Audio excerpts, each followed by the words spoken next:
Hola, bienvenidas y bienvenidos a esta nueva entrega de los videotalleres de la Sociedad de Debate de la Pontificia Universidad Católica de Valparaíso.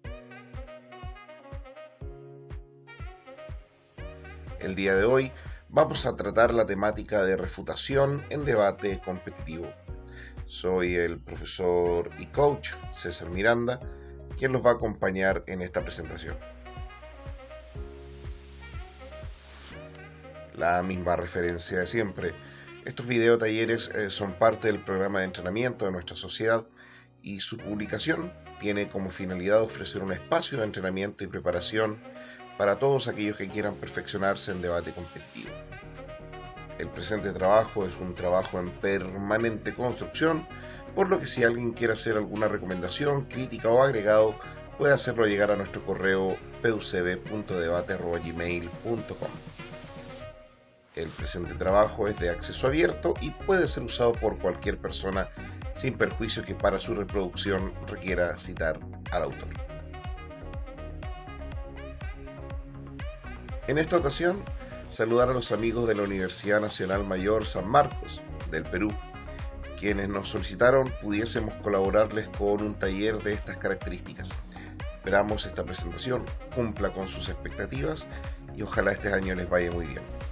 Y si tú perteneces a alguna otra sociedad y te gustaría hacer algún encargo o algún video especial, no dudes en escribirnos a pucb.debate@gmail.com.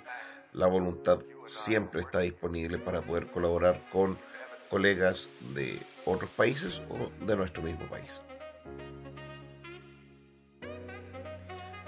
¿Cómo vamos a abordar esta sesión? Vamos a tratar de hacer una revisión integral de la labor de refutación a lo largo del debate en formato parlamentario británico. Vamos a partir revisando este rol estratégico que cumple el líder de la oposición en términos de abordar el discurso del primer ministro desde una perspectiva refutativa, y ya posteriormente vamos a hacer una revisión general sobre las formas de refutación. Y obviamente lo vamos a detallar cuando corresponda hacerlo en particular. Partamos entonces con el líder de la oposición.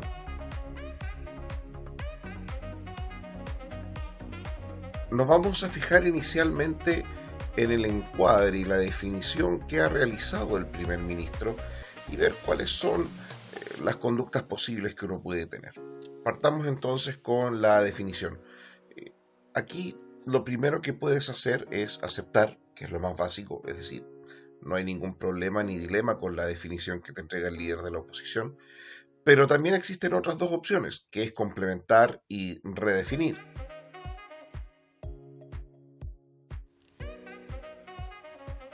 ¿Cuándo vamos a complementar o aportar una nueva definición? Si se considera que es necesario complementar un término que ya fue definido por el gobierno, o definir un término adicional que, por ejemplo, no fue definido por el gobierno, primero tienes que explicar por qué haces esto y cómo esto impacta en el debate. No es llegar y aportar una definición nueva o complementar porque sí. En realidad, cuando tú haces estos agregados es porque buscas una finalidad estratégica con esta modificación de definición o con este nuevo aporte de definición.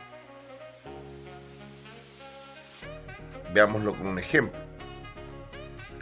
Pensemos en la siguiente información previa y moción del TODI 2018. Información previa: a lo largo de los últimos años se ha conseguido desarrollar una máquina de inteligencia artificial que, basándose en el historial de la persona, su edad, grupo social y entorno, 1. Otorga un porcentaje de probabilidad de que cometiera un determinado delito, así como 2. Un porcentaje de probabilidad de reincidencia. Moción: debemos utilizar esta máquina en procedimientos judiciales. Supongamos que el primer ministro omite definir procedimientos judiciales o, para efectos del ejemplo, lo define muy someramente. Entonces, después de eso, el primer ministro desarrolla todo el caso de gobierno sobre la utilidad que esta máquina presta para los acusados y las víctimas de delitos. Luego entonces viene el líder de la oposición, y aquí el líder de la oposición opta por definir procedimiento judicial ante la inexistente o somera definición que entregó el gobierno.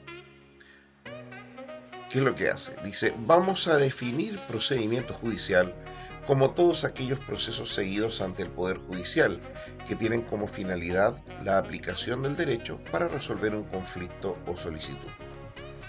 Sigue el líder de la oposición argumentando por qué la aplicación de esta máquina en procedimientos tiene desventajas no solo en materia penal, sino que también en materia civil y familiar. Y si te das cuenta entonces, lo que hace el líder de la oposición al complementar la definición o agregarla, mejor dicho, si es que esta era inexistente, es en el fondo recalcar que esto aplica a todos los procedimientos. Entonces lo que hace la oposición es ingresar a discusión más procedimientos y no solo el penal, como lo había hecho solamente el primer ministro. Entonces, en el fondo, cumple una finalidad estratégica, dado que te permite ingresar argumentos que muy probablemente como líder de oposición habías pensado y que con la definición inexistente o somera se permite una complementación de esta definición para poder ingresar estos argumentos. Ahora, cada vez que lo hagas, es indispensable que expliques por qué estás definiendo una nueva o un nuevo término dentro de la discusión o por qué lo estás complementando y principalmente por qué es relevante para el debate.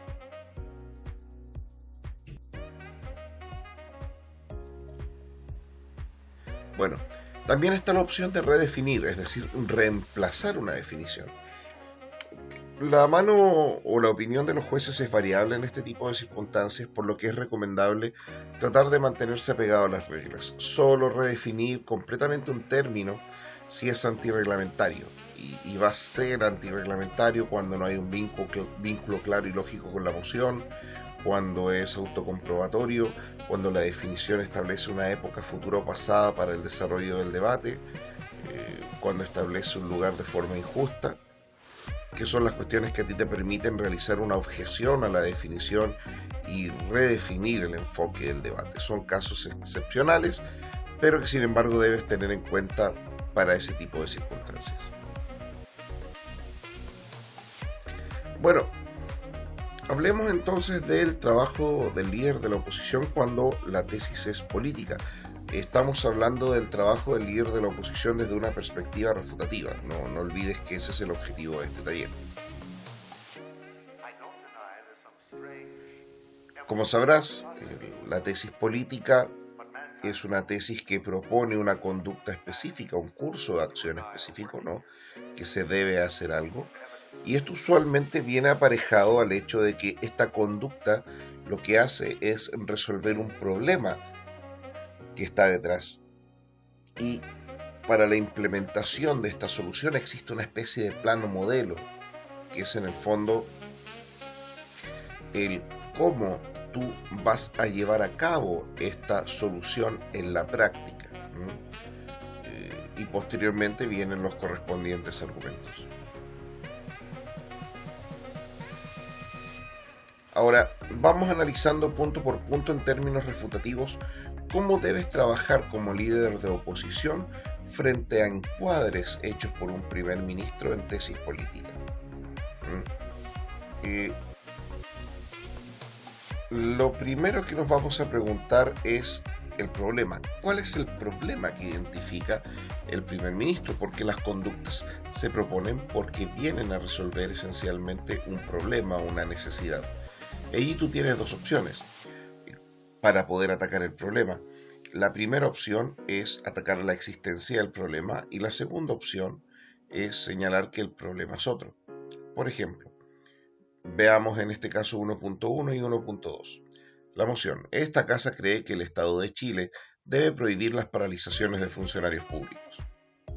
El gobierno señala que el problema es que actualmente funcionarios públicos chilenos pueden hacer huelga, lo que arruina servicios esenciales.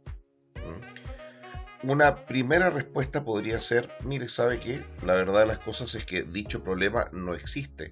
¿Sabe por qué no existe? porque por ley los funcionarios públicos en Chile no pueden hacer huelga. Lo que sí pueden hacer es paralizaciones, que no es lo mismo que la huelga. Y frente a esta postura lo que tú puedes decir, por lo tanto, a punto 1, rechazamos que hay un problema y esperamos que el primer ministro, sea mediante un punto de información o sea mediante su viceprimer ministro, pueda aclarar la inexistencia de este problema. Y en segundo lugar, podrías decir, si es que no quieres optar por este primer camino, en realidad sí hay un problema y es el siguiente, y es el que tú identificas como líder de oposición. Y vas a señalar, pero estimamos que este problema no se resuelve adoptando la moción que propone el gobierno.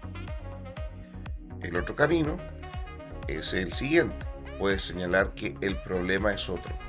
Si bien los funcionarios públicos en Chile pueden hacer huelga, el Estado puede reemplazarlos durante la huelga, por lo que los servicios públicos no se arruinan. Estamos todo esto en el campo de la suposición, ¿no? Obviamente la regulación en Chile es otra. Pero para efectos del ejemplo me interesa quedarnos con esta idea. Entonces tú niegas que ese sea el problema, porque si bien pueden hacer huelga, pareciese ser que el hecho de que se arruinen los servicios esenciales no es la problemática que está detrás, pues el Estado cuenta con la posibilidad de reemplazar temporalmente a estos funcionarios, por lo que los servicios no se arruinan. El problema en realidad, puedes decir tú en este caso, considerando que hay una errónea identificación del problema, es el costo, pues durante la huelga los funcionarios continúan siendo pagados, por lo que no solamente hay que pagarles a ellos, sino que también a sus reemplazos, lo que hace que los periodos de negociación sean sumamente extensos y por ende caros. Si te das cuenta, aquí lo que tú haces es atacar el problema, ya sea en su existencia o, mejor dicho, en el impacto que este problema realmente tiene dentro del contexto en el cual se mueve. Veamos. El plan o modelo. ¿Todas las mociones políticas requieren un modelo? Y la respuesta es no. Esto es súper importante. Cuando digo que no, me refiero a que la mayoría de las tesis van a requerir una especie de estándar medio de modelo o plan. Sin embargo, hay tesis que se agotan en la sola aprobación de la moción en relación al modelo, por lo que pareciese ser que todo depende de la complejidad de la moción y de la complejidad de la aprobación que está detrás de la idea de la moción. Sin detenernos mucho en eso, vamos al núcleo de lo que nos estamos preguntando. ¿Cómo atacar el modelo? En primer lugar, puede ser que al gobierno se le haya pasado el modelo y este sea relevante en su desarrollo. Primer ataque, no hay modelo, no hay forma de saber cómo esto va a implementarse. Ahora, no basta con decir que falta el modelo. La gracia de que falte el modelo es que al no aclarar cuestiones que son relevantes, se abren muchos espacios de dudas que tú como oposición puedes atacar y puedes decir, bueno, ¿quién va a determinar cómo se hacen las cosas, cuál va a ser el procedimiento? Y dependiendo de la gente o del procedimiento te vas a dar cuenta que las refutaciones pueden ser muy, muy distintas.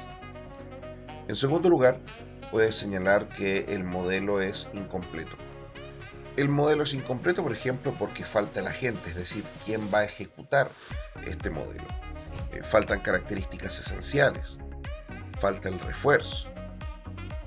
Si esto no basta, uno de los ataques que también puedes echar a mano es el modelo ineficiente, vale decir, los recursos que utiliza el modelo tienden a no ser utilizados de forma eficiente en el cumplimiento de su objetivo, o es un modelo ineficaz, es decir, un modelo que no sirve para el cumplimiento del objetivo que está detrás de la moción de la tesis política.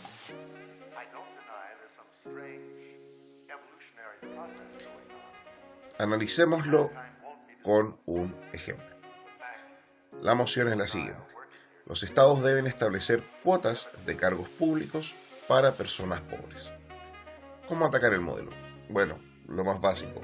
Supongamos que se olvidó la persona que estaba haciendo el rol del primer ministro de señalar cuál iba a ser el modelo o el plan de aplicación, lo cual genera una serie de vacíos y dudas que tú puedes ir atacando. Pero supongamos que falta partes del modelo. Supongamos que falta la gente. Es allí donde las preguntas: ¿quién decidirá quiénes ocupan estos cargos?, que son preguntas que cobran relevancia. ¿Van a ser los alcaldes? ¿Va a ser el jefe de gobierno? ¿El jefe de Estado? ¿Los jueces? ¿El pueblo? Y esta pregunta no es baladí, porque si no es respondida en el modelo, uno puede señalar que al no existir respuesta, desafortunadamente no hay posibilidad alguna de darle certeza a los argumentos que vaya a entregar la contraparte. Si, por ejemplo, van a ser designados por los alcaldes o el jefe de gobierno, parece ser que argumentos de carácter democrático pierden sentido en relación al modelo. Eso nos lleva, por ejemplo, a la segunda posible crítica: falta el procedimiento.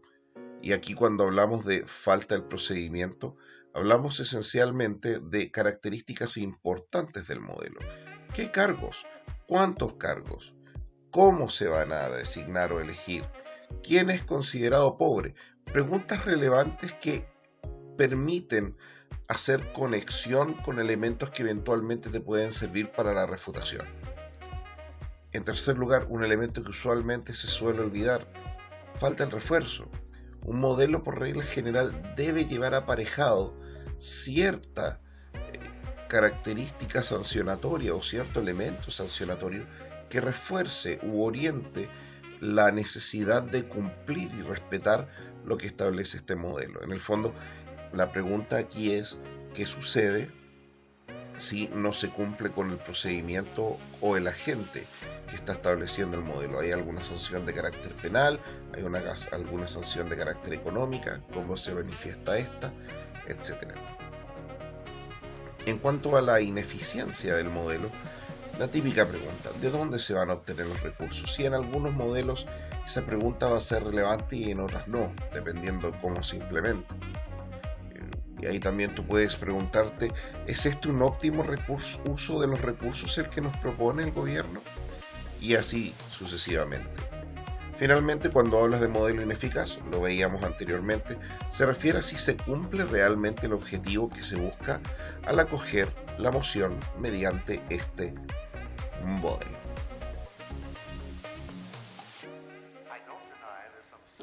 Pasemos entonces a eventuales conductas refutativas que puede tener el líder de la oposición en las tesis de hecho y en las tesis de valor.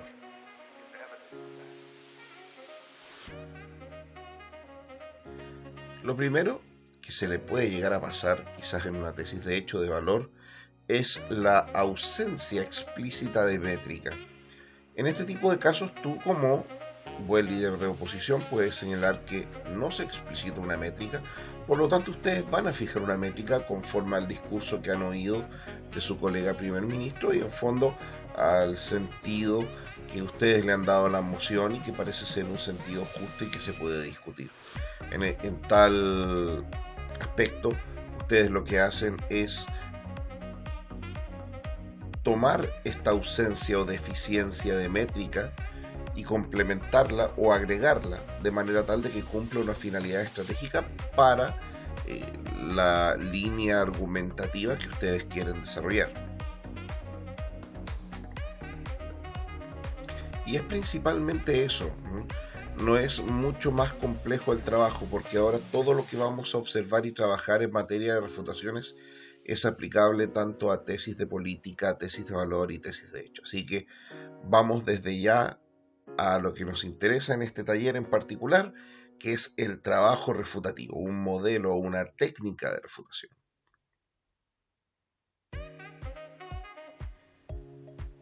¿Cuál va a ser el mapa que vamos a seguir el día de hoy? En primer lugar, vamos a analizar un esqueleto básico que debe cumplirse al momento de realizar la labor refutativa. Luego, vamos a analizar modelos y casos particulares que son herramientas que nos permiten realizar la labor refutativa de manera mucho más esquematizada, dependiendo de lo que estemos enfrentando. Para eso vamos a utilizar el modelo general NIMS. Vamos a analizar la refutación de argumentos de principios, vamos a analizar los contraargumentos y también la refutación integrada. ¿cuál es el esqueleto básico? El esqueleto básico consta de 4 partes. La primera parte dice relación con ellos dicen, y esto se refiere al punto del adversario, al argumento del adversario. En segundo lugar viene la frase sin embargo. Es aquí donde tú introduces la idea que tú quieres utilizar para poder restarle valor a la aseveración que ha efectuado el adversario. En tercer lugar viene el por qué, y es aquí donde tú entregas el razonamiento y evidencia que te permite sostener tu punto, que viene a refutar el punto del adversario. Y finalmente la cuarta parte de este esqueleto básico es el por lo tanto, y aquí analizamos el impacto que tiene tu refutación en el argumento adversario y cómo éste no logra sostener la posición que debe tener ante la correspondiente moción que se está debatiendo.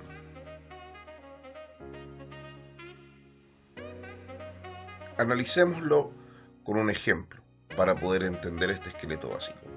Tomemos la moción de TODI 2013.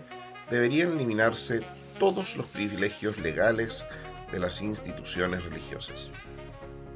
Ellos dicen, esto es el punto del adversario, debemos eliminar las exenciones tributarias a las iglesias porque atentan contra la igualdad ante la ley. Perfecto, eso es lo que ellos dicen. Sin embargo, aquí es donde nosotros desarrollamos nuestro punto. Sin embargo, nosotros aseveramos que las exenciones tributarias existen gracias a la igualdad ante la ley.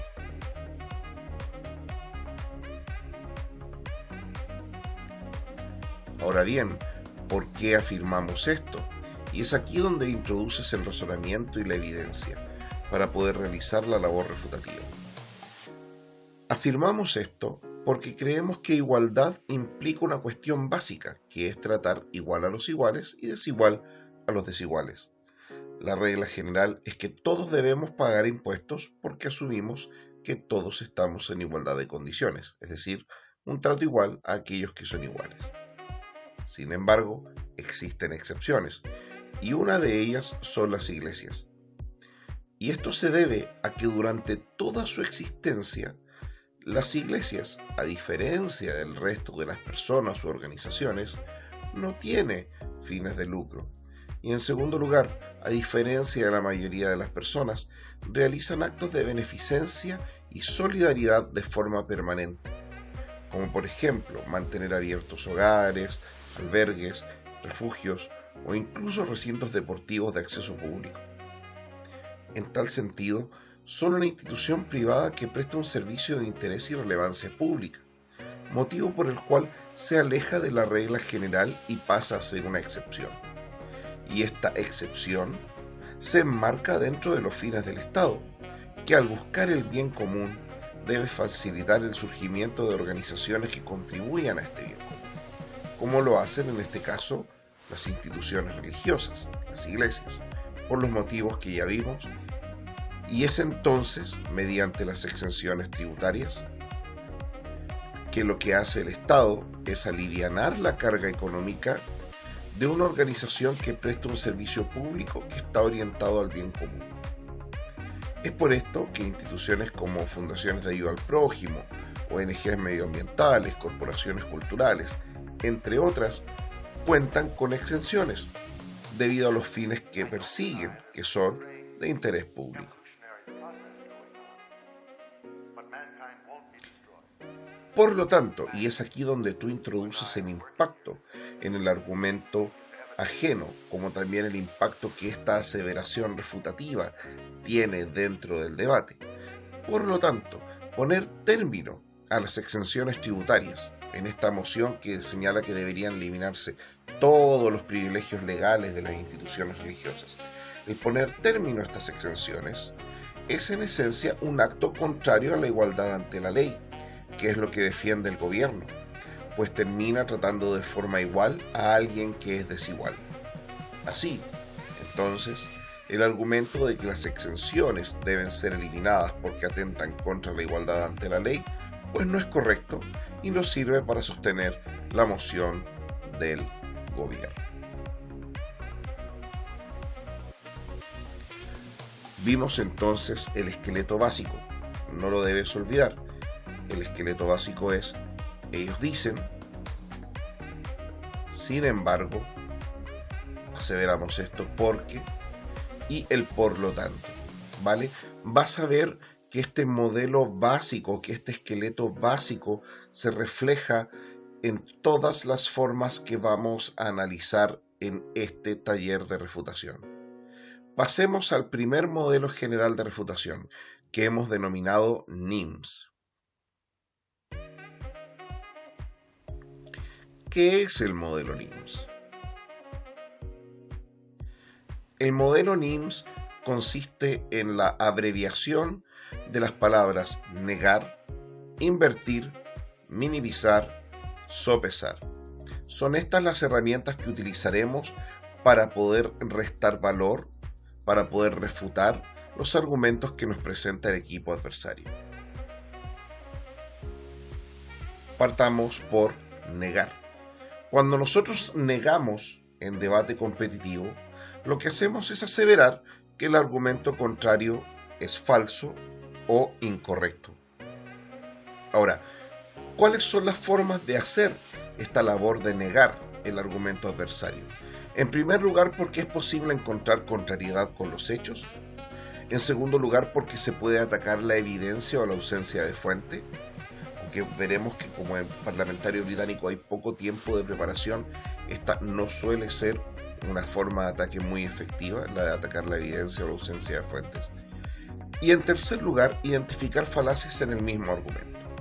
Analicémoslo con ejemplos para ver cómo queda claro este primer paso del modelo NIMS, que es negar, es decir, aseverar que el argumento contrario es falso o incorrecto. Por ejemplo, moción. Esta casa respalda la decisión de naciones europeas de salirse del euro. Gobierno asevera lo siguiente: beneficiaría a las exportaciones, pues la moneda local se devaluaría, es decir, la salida del euro significaría para las naciones europeas una devaluación de la moneda, lo que traería aparejado un beneficio para el sector exportador. La oposición va a tomar este argumento y va a utilizar el esqueleto básico que habíamos visto anteriormente con la finalidad de poder negar esta aseveración argumentativa que acaba de desarrollar el gobierno. Así partimos. Oposición. Ellos dicen que salirse del euro devaluaría la moneda local, lo que beneficiaría las exportaciones. Sin embargo, aseveramos que lo que señala el gobierno es incorrecto o lisa y llanamente falso. ¿Por qué aseveramos esto? Porque esta afirmación es contraria a los hechos. Es aquí donde surge la primera forma de negar. Aseveramos que es contraria a los hechos. Si esto fuese cierto, países con moneda devaluada, como Argentina, Venezuela y Zimbabue, serían líderes en exportación y no lo son, sino que mayor devaluación de sus monedas, más han ido disminuyendo sus exportaciones. Por lo tanto, cuando observamos el argumento de la contraparte y observamos la realidad, nos damos cuenta que no existe tal cosa como un beneficio en materia de exportaciones si se devalúa la moneda al salirse del euro. De hecho, los hechos, valga la redundancia, tienden a señalar lo contrario. Por lo tanto, habiendo contrariedad con los hechos, debemos negar este argumento por no tener un correlato real que permita sostenerlo para ser una medida digna y seria de ser aplicada. Esa es la primera forma de negar.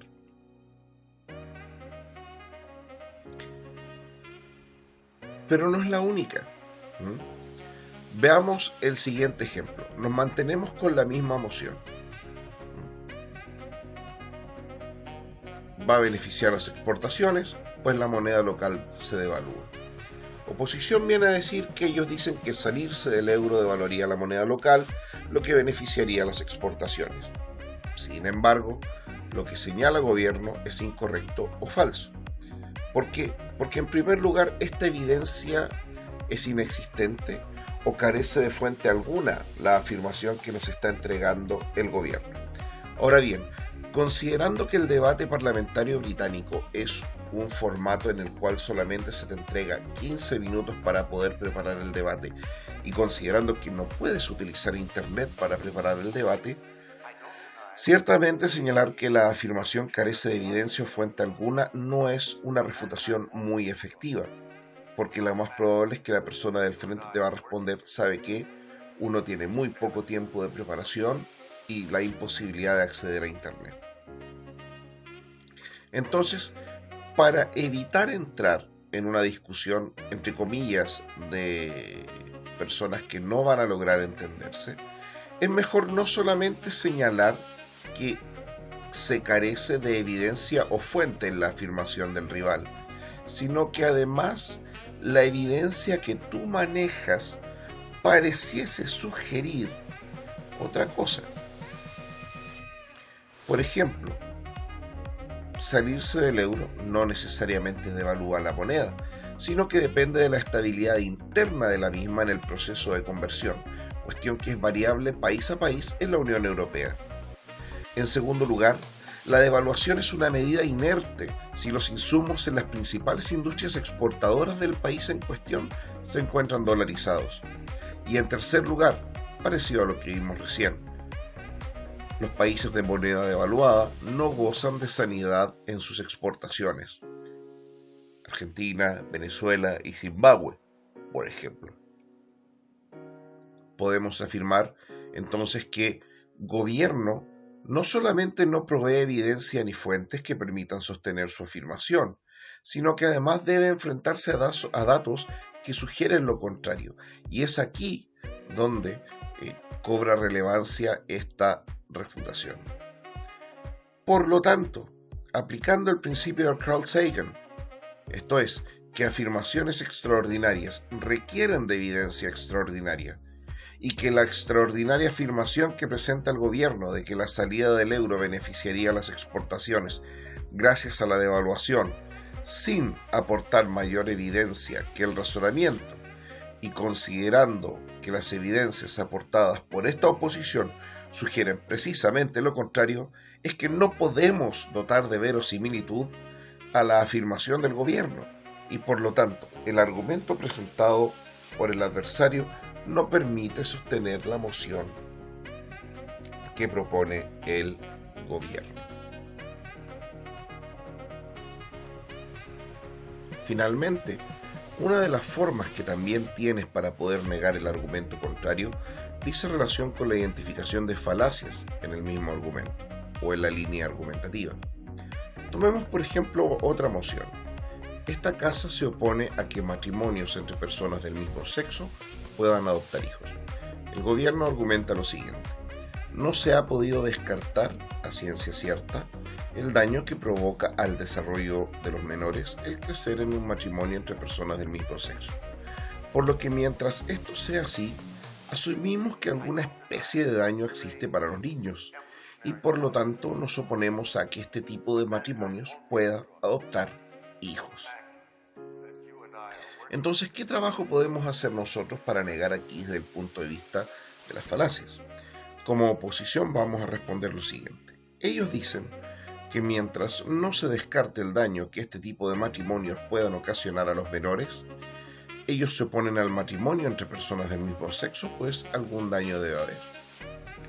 Sin embargo, lo que señala el gobierno es incorrecto o falso. ¿Por qué? Esta afirmación es en la práctica una falacia ad ignorantiam.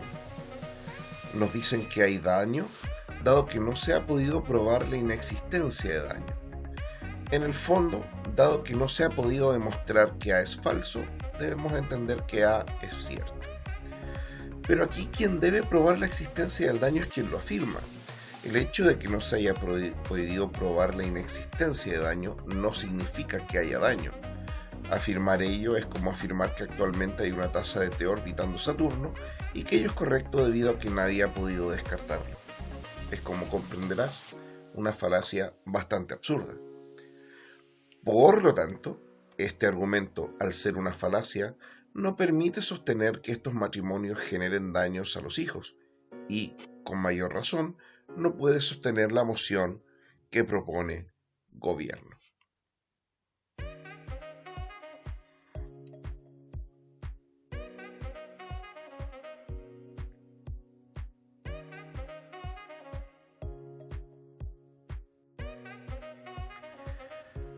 Vamos a la labor de invertir. Entonces vimos que el negar se compone de estas tres posibilidades. Vimos la última, lo que era identificarla como una falacia. Vimos identificarla también como algo contrario a los hechos o también de evidencia o fuente inexistente, con todos los bemoles y notas que pudimos identificar. Pasemos a la letra I del modelo, el invertir. En el invertir vamos a encontrar dos posibilidades de invertir. El invertir con efecto contradictorio, como también invertir la calificación del efecto. ¿Por qué se llama invertir? Porque al aplicar esta herramienta de refutación, lo que haces es robar el argumento, lo inviertes y lo utilizas en contra de quien está desarrollando el argumento. Veamos entonces en qué puntos los hemos conceptualizado. Invertir con efecto contradictorio. Se genera un efecto adverso al que se propone. Así, con el argumento señalo que busco el bien, pero termino ocasionando un mal. Busco reparar algo cuando en realidad empeoro la situación, etc. Mientras que invertir la calificación del efecto, no se desmiente que se genera el efecto deseado, pero dicho efecto está erróneamente calificado. Busco el resultado X porque lo considero bueno, cuando en realidad la calificación fue errónea. El resultado X debe ser considerado malo. Se habla de invertir, pues no se niega parte del argumento en su causalidad, sino que más bien se acepta el argumento en su causalidad, pero sin embargo dicha causalidad conlleva un resultado distinto al que se busca, distinto en el sentido de contradictorio, o dicho resultado simplemente está mal calificado. Analicémoslo mejor con un ejemplo.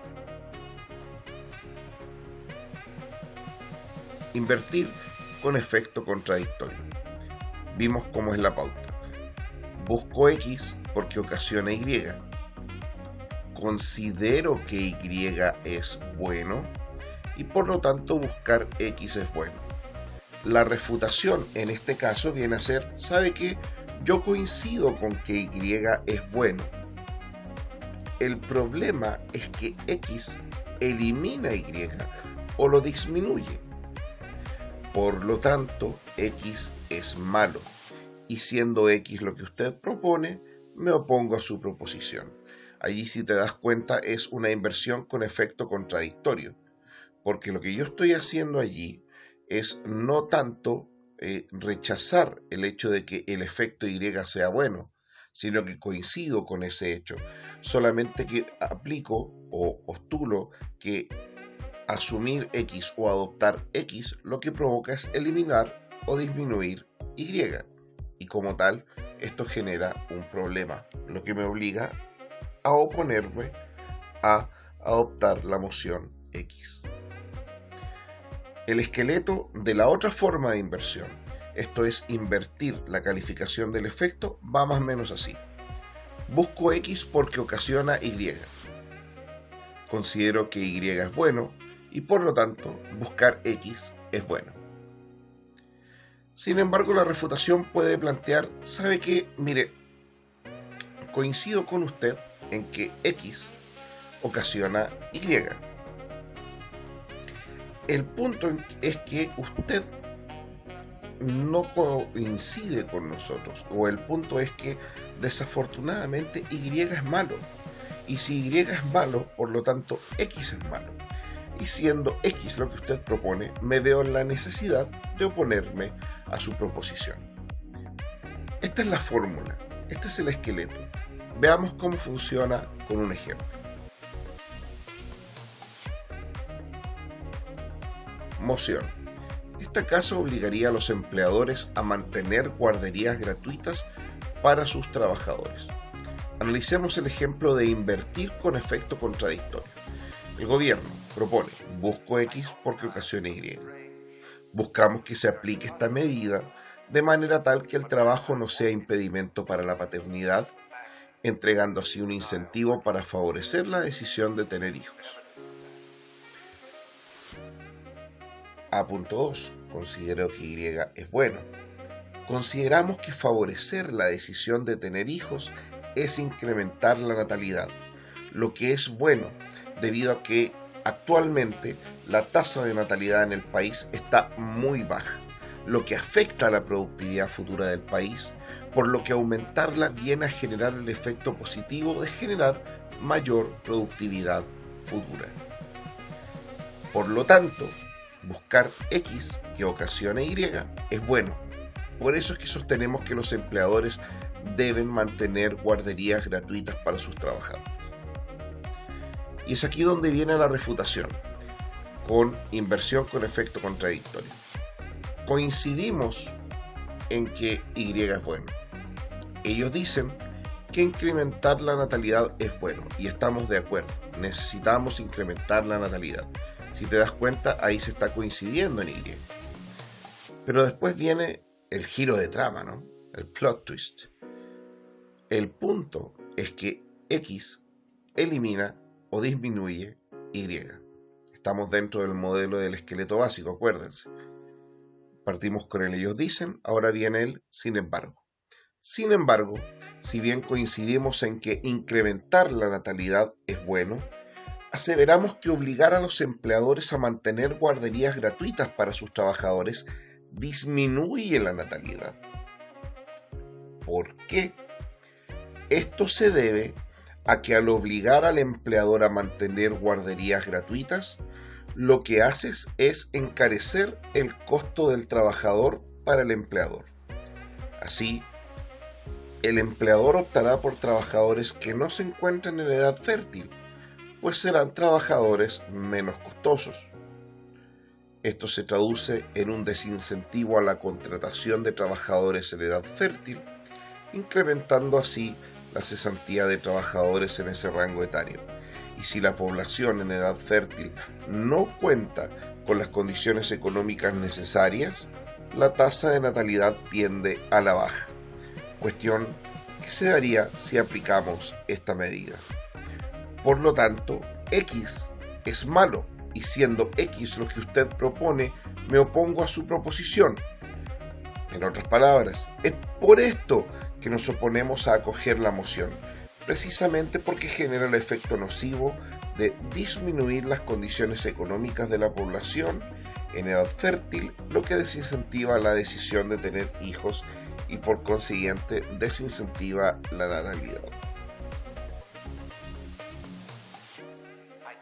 Si se dan cuenta, en este caso hemos invertido con efecto contradictorio. Es verdad, comparto con usted que la natalidad es buena, el problema es que acoger su moción se traduce en que vamos a disminuir la natalidad o vamos a entregar fuentes incentivos para que estas cifras de natalidad se vean disminuidas.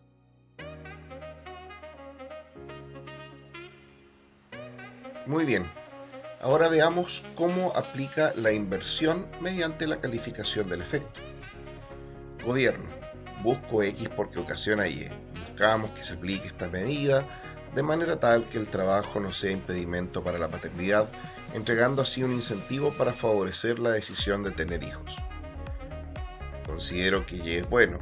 Consideramos que favorecer la decisión de tener hijos es incrementar la natalidad, lo que es bueno debido a que actualmente la tasa de natalidad en el país está muy baja, lo que afecta a la productividad futura del país, por lo que aumentarla viene a generar el efecto positivo de generar mayor productividad futura. Por lo tanto, buscar X es bueno. Por ello es que sostenemos que los empleadores deben mantener guarderías gratuitas para sus trabajadores. Y aquí viene el elemento refutativo. Coincidimos en que X ocasiona Y. El modelo, ellos dicen, coincidimos en que esta medida al ser aplicada incrementa la natalidad. El punto es que Y es malo. Aquí, si se dan cuenta, damos un giro a la calificación. Sin embargo, incrementar la natalidad, aseveramos, es algo perjudicial. ¿Por qué? Porque actualmente el planeta lo que requiere es precisamente disminuir la tasa de natalidad debido a la alta huella de carbono que generan los seres humanos y el cada vez más amenazante cambio climático. Incrementar la natalidad es incrementar la huella de carbono, lo que se traduce en empeorar el calentamiento global, lo que no solo es perjudicial para el medio ambiente, sino además para cualquier perspectiva de productividad futura debido a los efectos proyectados del calentamiento global. Por lo tanto, nosotros aseveramos que X es malo, esto es, obligar a los empleadores a mantener guarderías gratuitas para sus trabajadores es malo, debido a que fomenta la natalidad, cuestión que nosotros también consideramos es malo. Y considerando que es esto lo que usted propone, es motivo por el cual debo oponerme a su proposición. En tal sentido, adoptar la moción que nos propone, tal como señala la contraparte, incrementa la natalidad, lo que a nuestro juicio es una mala decisión porque genera efectos nocivos medioambientales y productivos.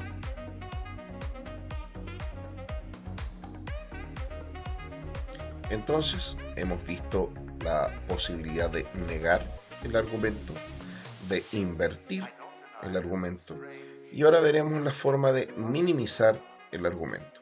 Aquí nosotros aseveramos que el argumento adversario es correcto, válido o verdadero. Sin embargo, es de relevancia menor o lisa y llanamente irrelevante. Lo que se hace aquí es trasladar este argumento aislado a un contexto más grande o a una generalidad con la finalidad de morigerar el impacto.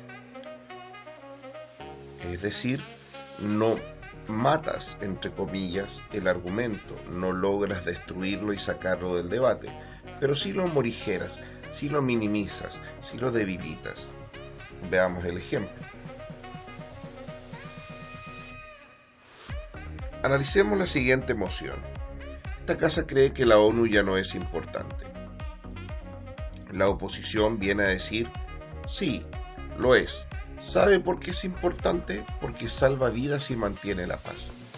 Ello se concluye de lo ocurrido en Mozambique y el éxito que tuvo la Organización de Naciones Unidas en su misión de paz. Es por esto que aseveramos que al salvar vidas y mantener la paz, la Organización de Naciones Unidas sigue siendo importante. ¿Qué es lo que podría responder el gobierno para refutar este argumento de la oposición? Seguimos la estrategia básica. Ellos dicen que la ONU es importante debido a que el éxito obtenido en Mozambique muestra que salva vidas y mantiene la paz. Sin embargo, si bien esto es correcto, creemos que su rol en salvar vidas y mantener la paz hoy en el mundo es actualmente de poca relevancia. R.3. ¿Por qué afirmamos esto? Lo afirmamos porque si lo miramos en un contexto mucho más grande, vemos que la ONU ha fracasado en buena parte de sus iniciativas de paz. Ruanda, Siria y Ucrania, por ejemplo. A ello hay que agregar que ha sido incapaz de hacer frente de forma efectiva a gobiernos autoritarios en los que sus ciudadanos día a día ven vulnerados sus derechos humanos, tales como Venezuela, Corea del Norte, Nicaragua, China, entre otros. La ONU, además, ha sido incapaz de detener las pretensiones beligerantes de las grandes potencias, en especial de Estados Unidos, entre muchos otros casos más en los que se ha demostrado completamente ineficiente la ONU en relación a los fines de preservar la vida y resguardar la paz. Por lo tanto, si bien el argumento relacionado con que la ONU actualmente es importante debido a que salva vidas y promueve la paz, es un argumento relativamente correcto, resulta imposible afirmar que el impacto del mismo sea relevante para este debate, pues al analizar el marco general de su eficacia cumpliendo el fin de preservar la vida y la paz, observamos que es un organismo que, salvo excepciones, ha demostrado ser particularmente inútil.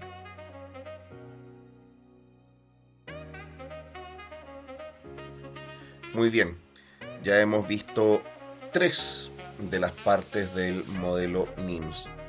Pasemos a sopesar. Al sopesar, reconoces la validez y lo atendible del argumento contrario. Sin embargo, ofreces un contraste en términos de magnitud e impacto. Esta técnica de sopesar la vamos a ver más adelante cuando analicemos las partes de refutación de los argumentos de principios, el contraargumento y la refutación integrada.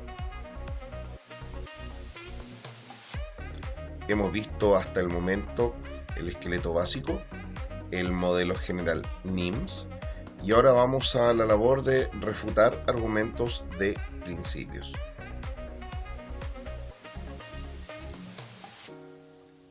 Los argumentos de principios suelen referirse en debate a argumentos de moral no consecuencialista, basadas en valores, principios o derechos. Así, argumentos basados en la justicia, la democracia, la dignidad, la libertad, la igualdad ante la ley, la responsabilidad, entre muchos otros, son argumentos de principios. La pregunta es, ¿cómo refutamos argumentos de esta especie? Para efectos de este taller tomaremos 3 herramientas, 3 fórmulas. La primera fórmula, el principio no aplica. La segunda fórmula, derechos o principios en conflicto, que va relacionado con la idea de sopesar del NIMS que vimos anteriormente. Y finalmente, determinar si este es un principio o valor absoluto o reconoce excepciones. Tomemos la siguiente moción para trabajar. Esta casa cree que el presidente Piñera debe destituir al director general de Carabineros, Hermes Soto, en virtud del caso Catrillanca. Para que las personas que no son de Chile nos puedan entender un pequeño contexto. Esta moción se ubica dentro del conflicto que nuestro país, Chile, vive constantemente en la zona de la Araucanía. Un día, en medio de un operativo, un grupo de policías, que en Chile se llaman carabineros, dio muerte a un comunero mapuche, llamado Camilo Catrillanca, en circunstancias inicialmente muy confusas. Conforme fueron avanzando los días, se fue revelando que los carabineros intervinientes en el procedimiento habían actuado de forma ilícita, al no haber existido provocación ni ataque alguno del referido comunero, de la misma forma en que habían destruido evidencia del operativo. Esto puso mucha presión política sobre Piñera para tomar la decisión de destituir al director general de Carabineros.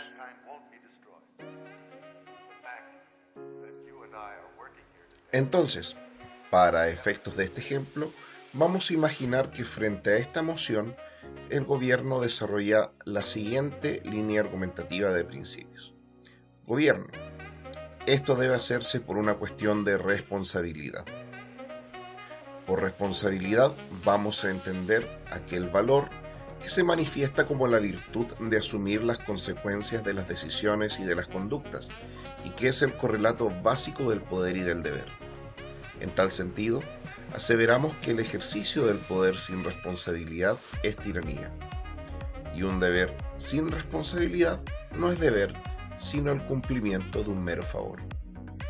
En el ámbito de la responsabilidad, sea en el ejercicio del poder o en el cumplimiento de un deber, uno responde tanto por conductas propias como por conductas de personas a cargo de uno.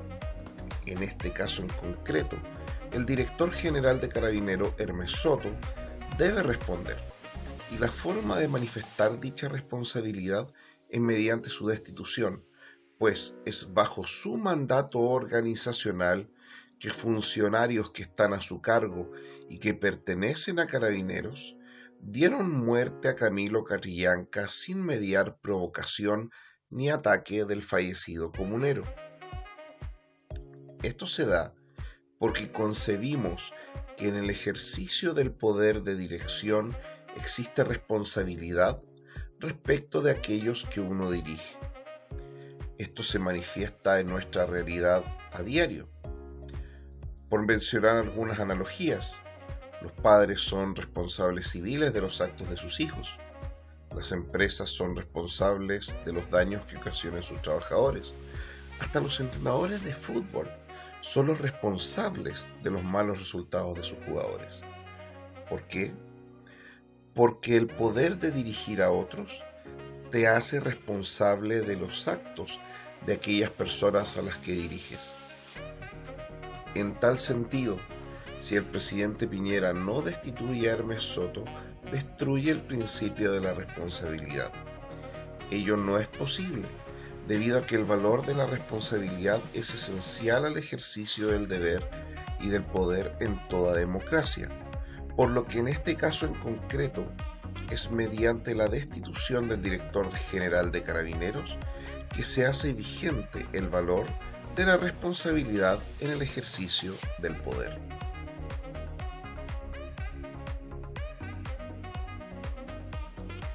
Veíamos entonces que existían tres fórmulas. Vamos a partir por el principio no aplica.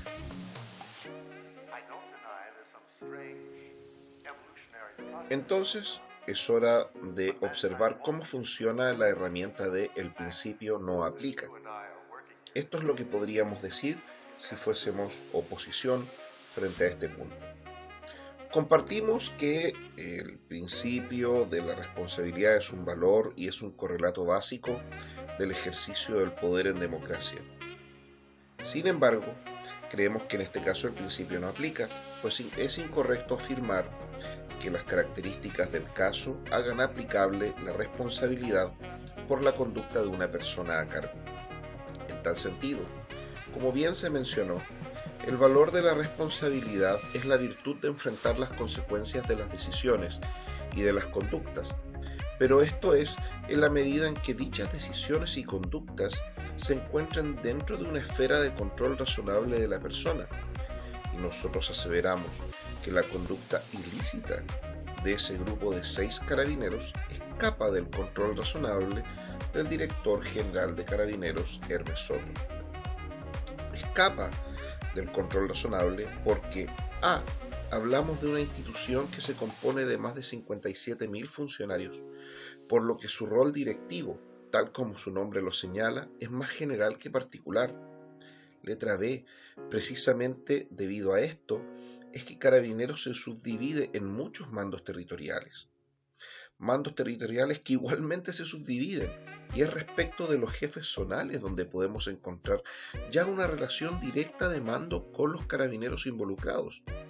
En nuestra opinión, es el jefe de zona de la Araucanía el responsable directo de las personas que estaban a cargo, no el director general de Carabineros. Letra C. Una cuestión que también es relevante tener presente es que el país se divide en 16 regiones, con más de 346 comunas, y reiteramos, con más de 57.000 funcionarios a lo largo del país. Entonces aquí aplica el viejo principio de que a lo imposible nadie está obligado. Una persona no puede velar porque de los 57.000 existentes funcionarios todos tengan una conducta intachable. Es prácticamente imposible, escapa a tu control. Hacerlo implica afirmar que el margen de responsabilidad de un director general de Carabineros llega hasta el comportamiento del 0.01% de la dotación de su personal, que es lo que equivale 6 carabineros a los 57.000 funcionarios que están a su cargo. No hay posibilidad de que esto fuese controlable por Hermes Soto. Tan cierto es lo que señalamos, que se reconoce incluso en las analogías que el gobierno propone. Por ejemplo, si los papás están separados, quien es responsable de las acciones del hijo no es el papá que no tiene la tutela del menor, sino que por el contrario, el que es responsable es aquel que tiene un control razonable dentro de la esfera de acción de la persona que está a su cargo, que es el padre que sí detenta el cuidado del menor. Por ejemplo, en el caso de las empresas, efectivamente responden civilmente por los daños que ocasionen sus trabajadores, pero eso sucede por una cuestión más vinculada a la responsabilidad objetiva por los fines de lucro de la empresa. Pero tú jamás observas que por el error de un trabajador en la construcción de una obra se despida a un gerente general. Eso no sucede. En el peor de los casos se va a despedir al capataz, que era quien tenía a su cargo directamente el trabajador.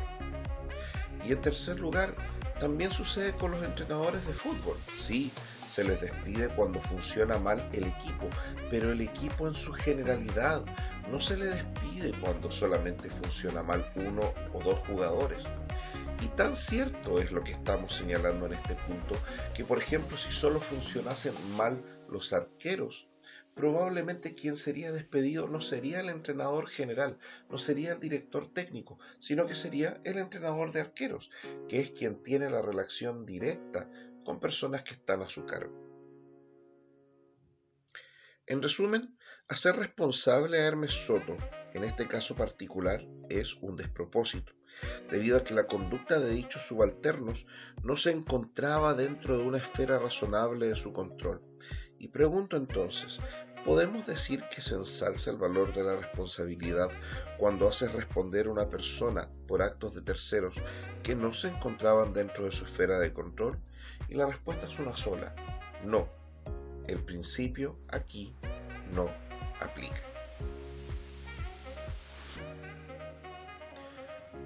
Continuemos con la siguiente fórmula para refutar argumentos de principios, es decir, cuando debes sopesar derechos o principios en conflicto. Y aquí hacemos una breve referencia al NIMS cuando empezamos a hablar de que el término sopesar lo íbamos a analizar en las últimas 3 partes de este taller, que una de ellas eran los argumentos de principio. Ahora, ¿cómo yo sopeso principios o argumentos de principios que chocan entre sí o derechos que chocan entre sí? Y vamos a encontrar 3 fórmulas: jerarquía, utilidad para la vida en sociedad o principios superiores. Por ejemplo, vimos que el gobierno en esta moción argumenta respecto del valor responsabilidad. Nosotros como oposición, en este caso, vamos a argumentar en torno al valor seguridad. Van a chocar ambos y vamos a tratar de que seguridad prime por responsabilidad por una cuestión de jerarquía en una escala valórica. Veamos cómo podríamos justificar esto en el caso ad hoc. Jerarquía. R1. Argumento como oposición que Hermes Soto es uno de los directores generales de Carabineros más efectivos en la lucha contra la delincuencia en el último tiempo, habiendo disminuido los robos, los homicidios y el narcotráfico. Todos estos delitos que ponen en riesgo la vida y la integridad física de las personas. Destituirlo sería sacrificar seguridad por responsabilidad. Ahora bien, consideramos que la vida y la integridad física de las personas son valores superiores en términos jerárquicos. La vida es el primario, pues de él derivan el resto de los derechos y principios, y la integridad física le sigue, pues su vulneración puede llevar precisamente a la pérdida de la vida.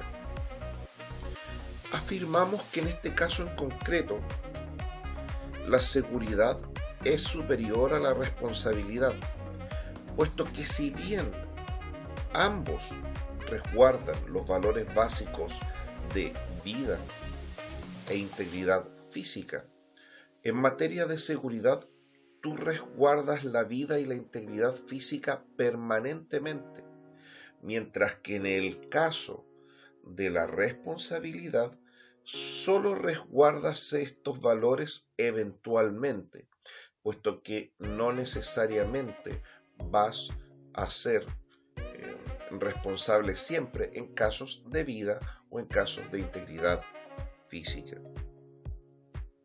Por lo tanto, desde esta perspectiva, al haber una relación mucho más permanente entre la vida y la integridad física a través de la seguridad en vez de, como sucede con la responsabilidad, afirmamos que la seguridad jerárquicamente se superpone a la responsabilidad.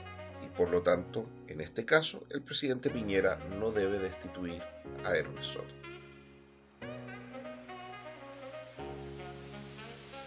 Seguimos en el ámbito de sopesar y seguimos con los ejemplos de, por un lado, valor responsabilidad, valor seguridad. Vamos a utilizar la herramienta de utilidad para la vida en sociedad.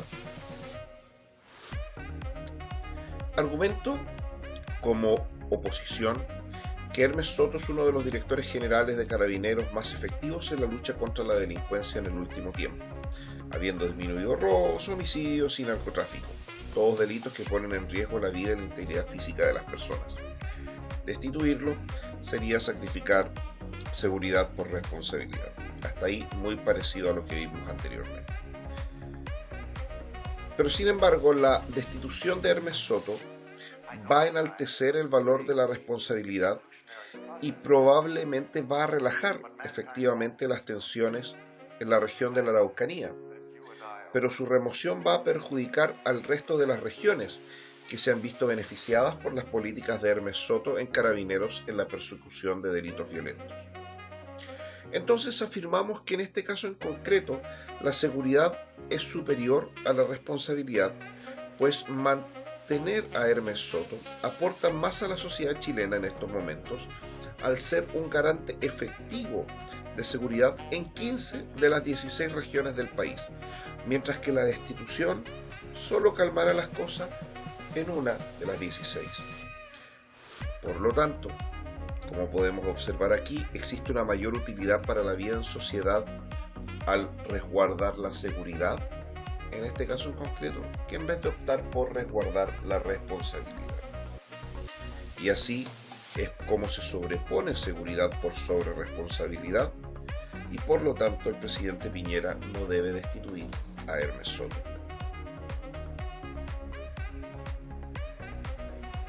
La tercera y última herramienta para poder definir estos derechos o principios en conflicto, esta labor de sopesar, es mediante principios superiores. Seguimos dentro del mismo ejemplo, con un lado el valor responsabilidad y con el otro lado el valor de la seguridad. Argumento como oposición, lo que ya hemos señalado anteriormente, que ha sido un director general de Carabineros muy efectivo en contra de la delincuencia más agresiva que existe. Ahora, responsabilidad y seguridad, en este caso, son principios políticos que se manifiestan como un deber del Estado. La pregunta es, si ambos son un deber del Estado, un valor también podríamos decirlo, ¿por cuál debemos optar? Y la respuesta viene dada por preguntarnos cuál es el principio máximo que rige el actuar del Estado. Y aseveramos que este es el bien común. En este caso concreto, ¿qué principio sirve o qué valor sirve mejor al bien común? Creemos que es la seguridad de la ciudadanía en general, más que la responsabilidad por un caso en particular. Por lo tanto, aquí la responsabilidad cede espacio ante la seguridad, puesto que la seguridad es un principio que sirve de mejor manera al principio superior último del Estado, que es el bien común. Y por lo tanto, el presidente Piñera no debe destituir al director general de Carabineros, Hermes Soto. Si te das cuenta, en las tres herramientas, esto es, utilizar la jerarquía, se requiere un razonamiento que te permita ordenar desde una perspectiva valórica que puedas predicar en términos de escala para poder ordenar los principios. En segundo lugar, en cuanto a la utilidad en sociedad que aporta el principio aplicado al caso concreto, debes hacer un análisis utilitario respecto de cómo este principio se manifiesta y al cual resulta mucho más beneficioso para la sociedad en sus efectos. Y finalmente tienes una tercera variable para poder sopesar que dice relación con la posibilidad de servir a un principio superior. Tratar de englobar ambos principios en un conjunto que estén supeditados a un principio superior. En este ejemplo, si te das cuenta, la argumentación lo que hace, o la refutación lo que hace, es englobar responsabilidad y seguridad en una cuestión de principios o deberes del Estado. ¿Y cuál es el fin último del Estado? Se pregunta. Bueno, el bien común. Y en este caso en concreto, ¿cuál es la que satisface mejor la pretensión de bien común? Y llega a la conclusión de la que lo hace es la seguridad por sobre la responsabilidad.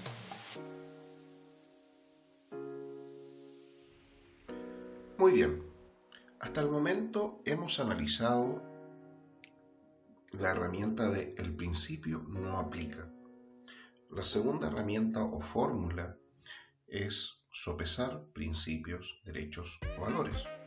Y esta fórmula se subdividía en la jerarquía, en la posibilidad de recurrir a la jerarquía, en la posibilidad de recurrir a la utilidad en vida en sociedad, y finalmente la posibilidad de poder utilizar la herramienta relativa a cuál principio es el que sirve mejor un principio superior. Ingresamos a la última parte de cómo refutar o hacerse cargo de los argumentos de principios. Y esto es observar si el principio que se nos esgrime, si el valor que se nos presenta es inalienable o reconoce excepciones, reconoce limitaciones de utilidad o no.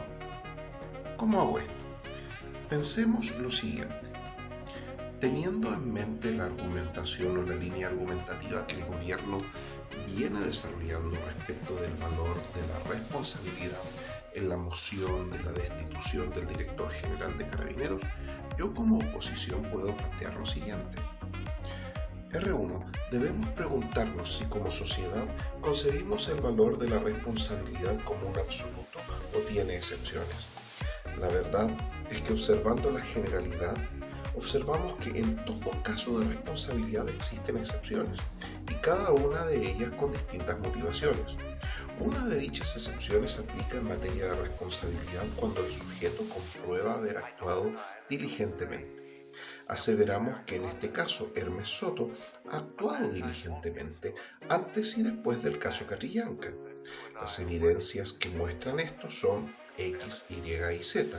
Vamos a presumir que estas evidencias comprueban que Hermes Soto actuó de forma diligente antes en términos de formación de los uniformados, como también en términos del desarrollo de la investigación. Por lo tanto, creemos que el principio, si bien aplica, este no es absoluto y reconoce excepciones. En tal sentido, al encontrarse Hermes Soto en una de esas excepciones, creemos que la destitución no sería la aplicación del valor responsabilidad, pues este mismo valor reconoce la excepción de Hermes Soto en este tipo de casos. Es decir, aquí lo que te preguntas es si el principio reconoce la posibilidad de que existan limitaciones al mismo. Así, por ejemplo, si en algún momento tienes que debatir sobre el valor de la vida, tienes que reconocer que ese valor no es absoluto, porque existen excepciones como la legítima defensa, por ejemplo. En el caso de la libertad, existe una gran cantidad de excepciones que limitan la libertad ambulatoria de las personas, como por ejemplo no puedes circular por zonas militares o no puedes circular por zonas que están relacionadas a un crimen, entre otras cosas. Siempre existe la posibilidad de encontrar excepciones. La gracia es observar si esas excepciones son aplicables al caso concreto en cuestión que estás tratando. Muy bien, hemos visto el esqueleto básico, el modelo general NIMS.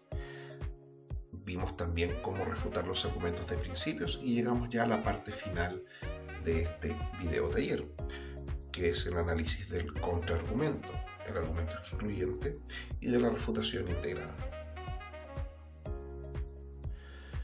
Los contraargumentos son argumentos que sostienen tu caso, pero que además hacen que un argumento del contrario del adversario sea excluyente con lo que estás planteando.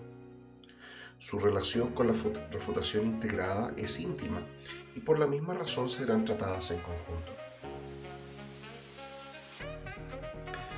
volvamos a un ejemplo que vimos anteriormente. ¿Te acuerdas esa moción acerca de que los empleadores debían ser obligados a tener guarderías o salas cuna de carácter gratuita para sus trabajadores? Bueno, vimos que una de las fórmulas de invertir este argumento era mediante la calificación del efecto, donde si bien se argumentaba que la natalidad iba a subir gracias a la aplicación de esta medida, la refutación era que eso no es bueno, sino que es malo, debido a que la natalidad la consideramos como nociva y argumentamos por qué la natalidad es nociva, ¿cierto? Hasta ahí es repetir más o menos lo que vimos en una diapositiva anterior.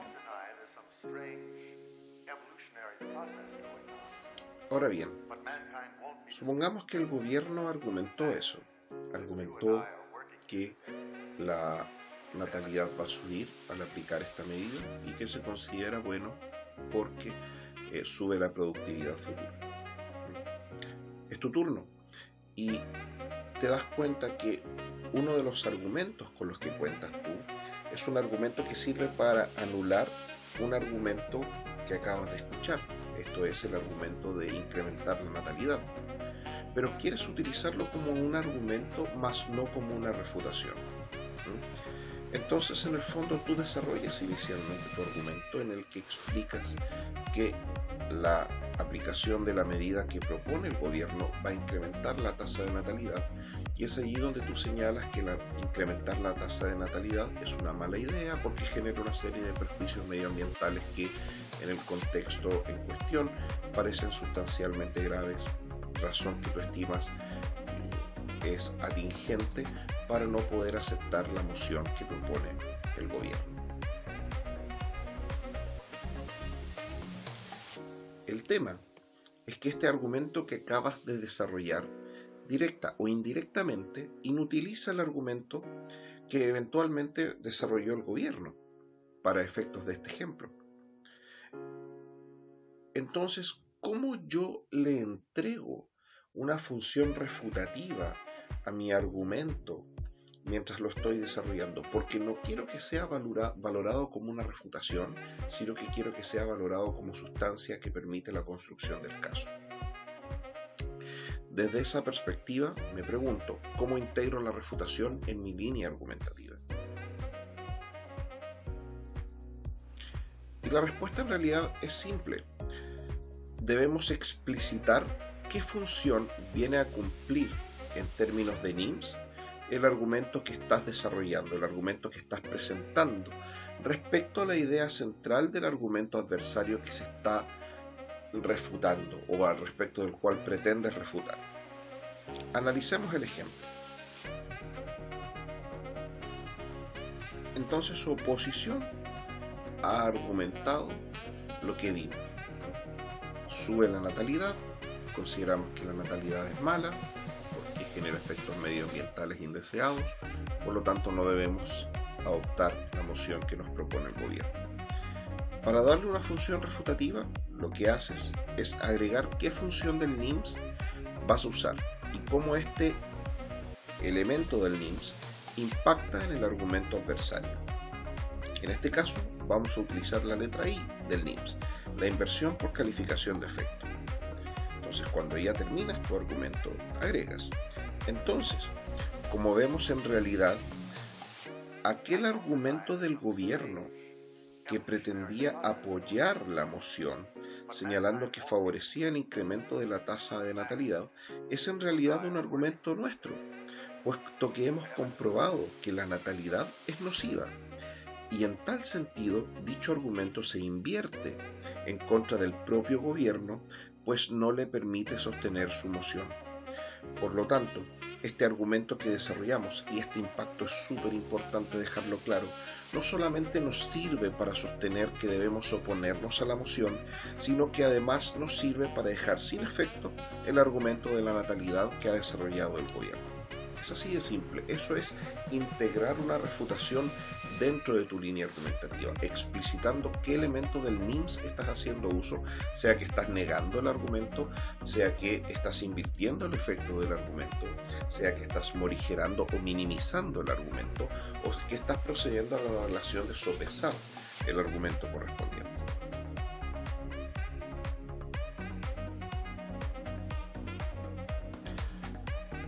Hace algunas diapositivas atrás dijimos que íbamos a revisar la labor de sopesar una vez que tuviésemos claro las ideas de refutar argumentos de principios, el contraargumento y la refutación integrada. Sopesar, en el fondo, para que te hagas una idea, ya más o menos debes haberlo identificado, es examinar ambos argumentos, ambas ideas, y determinar cuál tiene más valor en relación a la métrica del debate en cuestión. Bueno, ya vimos cómo podemos realizar esta labor en materia de argumentación no consecuencialista o de principios. Cuando lo hagas desde la perspectiva de otros o argumentos de principios, es decir, argumentos de principios versus argumentos de principios, vas a tener que echar mano a las herramientas de jerarquía, utilidad de la vida social o principio superior. Sin embargo, nos quedan dos interrogantes por resolver. ¿Cómo sopesar en argumentación consecuencialista? ¿Y cómo sopesar entre argumentación consecuencialista y argumentación no consecuencialista? Una herramienta que puede resultar fundamental para el látigo y de manera tal que le permita definir y explicar al juez por qué una línea argumentativa debe sobreponerse por sobre otra.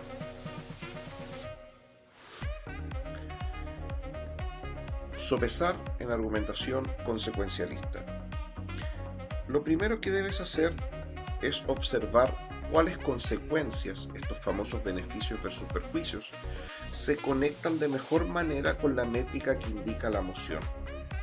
Por ejemplo, si la moción es de autor, debes preguntarse si los beneficios o perjuicios, si es que la argumentación consecuencialista que se ha desarrollado se relaciona bien y de forma correcta con el autor propiamente tal. Si es una moción de contraste, por ejemplo, en la cual tienes que optar por dos opciones que se estiman excluyentes, debes preguntarte si las consecuencias, los beneficios o perjuicios se hacen en virtud de aquellas opciones de contraste que se te entregan. Lo mismo pensar con la moción de intensidad o con las mociones de arrepentimiento. Todo tiene que ir desarrollado en torno a la métrica especial que exige la moción o en torno a la cual está girando el debate. Entonces, ese es el primer elemento que debes considerar al momento de realizar un análisis, al momento de realizar la labor de sopesar en argumentación consecuencialista. Si la moción no demanda una métrica en particular, entonces vas a sopesar la argumentación consecuencialista en magnitud de utilidad por número. ¿Cuántos son los más beneficiados, por ejemplo? Es una posibilidad. En magnitud de utilidad por intensidad. Mi medida, si bien beneficia a pocos, los beneficia de forma demasiado relevante. Por ejemplo, mi medida, si bien beneficia 5, son 5 personas a las cuales se les salva la vida, o son 5 personas que recuperan la movilidad, son 5 personas que salen de la pobreza, mientras que usted argumenta por protección al medio ambiente que no sabemos de qué forma impacta en la pobreza. Por ejemplo, estoy simplemente tratando de entregarte líneas directrices para poder realizar esta labor. Puedes sopesar en virtud de una utilidad a corto a largo plazo. Puede que el corto plazo en ocasiones sea mucho más beneficioso y conveniente que el largo plazo y viceversa. Tendrás que argumentar en cada caso cuál es la que representa mayor utilidad. Y la última es analizar los beneficios y perjuicios desde un punto de vista consecuencialista sobre la famosa distinción de utilitarismo de acto y utilitarismo de regla. Para poder realizar esta labor, te recomendamos revisar nuestro taller de argumentos consecuencialistas. En realidad se llama argumentos morales y hay argumentos morales consecuencialistas y argumentos morales no consecuencialistas, que lo puedes revisar y vas a entender más bien cómo opera esta famosa diferencia de utilitarismo de acto y utilitarismo de regla. Finalmente, ¿cómo sopesamos argumentación consecuencialista con argumentación no consecuencialista? Lo lamento, pero aquí no te puedo ayudar mucho, no hay una fórmula mágica en este punto. Hay siglos de filosofía detrás que han intentado resolver esto y que no lo han logrado. No voy a desafortunadamente poder cortar el nudo que separa el consecuencialismo del deontologismo. Te puedo dar algunos consejos en términos estratégicos, pero no existe una fórmula mágica. Muchas veces depende del contexto de la emoción, depende de la emoción misma, depende quizás de muchas ocasiones de los sesgos de los jueces respecto a quien le otorgan mayor relevancia. Sin embargo, ten presente que no existe una fórmula única. Hay veces en las cuales para nosotros las consecuencias superan a los valores o principios en juego.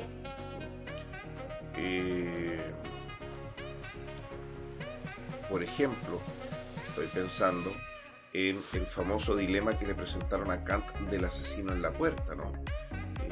Supongamos que yo tengo que defender la verdad a todo costo, sin importar las consecuencias. ¿Qué pasa si un día estoy tomando té con un amigo y en la puerta aparece una persona que dice: hola, vengo a matar a tu amigo, ¿sabes dónde está? Si yo le digo la verdad, muy probablemente lo va a matar.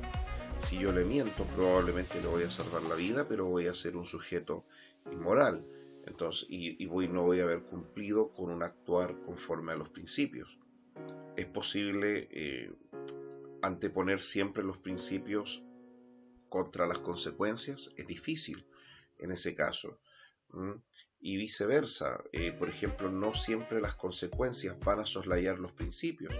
Por ejemplo, si nos enteramos que un deportista destacado y admirado e inspirador ha hecho trampa, lo separamos y lo consideramos que no es un sujeto digno de admiración, puesto que creemos que contraviene ciertos principios que para nosotros son básicos y que no logran ser soslayados por los buenos resultados. Estoy pensando en el caso de Lance Armstrong, destacado ciclista que ganó en un montón de ocasiones diversos premios, especialmente en el Abierto de Francia en materia de ciclismo, y resultó ser que una vez que confesó que se había dopado en varias ocasiones para poder conseguir sus triunfos, se le retiró de todo, ¿no? Dejó de ser un sujeto de admiración. Lo mismo pensaríamos de una persona que obtuvo algún campeonato mundial de debate con trampa, por ejemplo. Probablemente no sería un sujeto de admiración, y es allí donde nosotros consideramos que los principios son más relevantes que las consecuencias. Como te digo, no hay una fórmula mágica. Te puedo dar un par de consejos en esta materia. Y la primera es que en debate competitivo, si te toca oponerte a una argumentación de principios y has presentado una argumentación consecuencialista, lo más recomendable es tratar de agrupar las eventuales consecuencias en un valor, y así recurrir a la herramienta de sopesar valores, principios o derechos que vimos en diapositivas anteriores. Y viceversa, si te toca oponerte a una argumentación consecuencialista y has presentado una argumentación de principios, toma las consecuencias de la contraparte y transfórmalas en un principio, o englóbalas, mejor dicho, en un principio rector, y posteriormente recurres a la herramienta de sopesar valores, que es parecido a lo que haces en la recomendación anterior. Quizás unos tips finales, o nunca te olvides que las refutaciones no funcionan solamente en frío, requieren de mucha práctica, requieren de un análisis crítico en el momento en que se está desarrollando el debate. En este taller te hemos entregado algunas herramientas que te permiten tener claridad sobre cómo tú puedes desarrollar y esquematizar tus refutaciones, pero tienes que practicarlas. Solo mediante la práctica vas a lograr que estas fluyan de manera más rápida cuando estés en un debate. vimos el esqueleto básico. El esqueleto básico, ¿te acuerdas cuál era? Ellos dicen. Sin embargo, ¿por qué?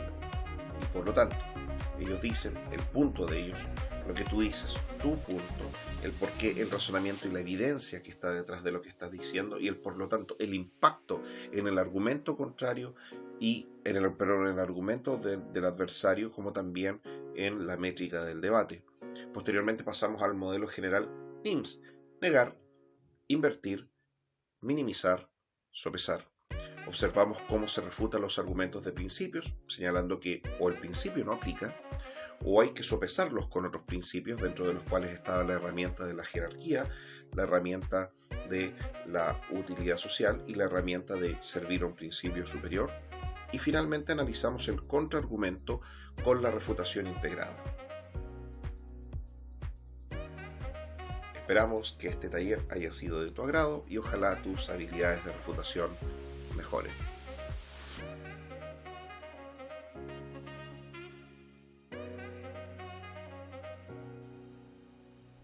Si deseas continuar en contacto con nosotros, puedes seguirnos en nuestras redes sociales, en nuestro Instagram /SDAPUCB, en nuestra fanpage en Facebook también /SDAPUCB, o puedes escribirnos a nuestro correo electrónico pucb.debate@gmail.com. Finalmente, no olvides darle like a este video y suscribirte a nuestro canal por los futuros contenidos que iremos agregando. Cuídate y que tengas un buen día.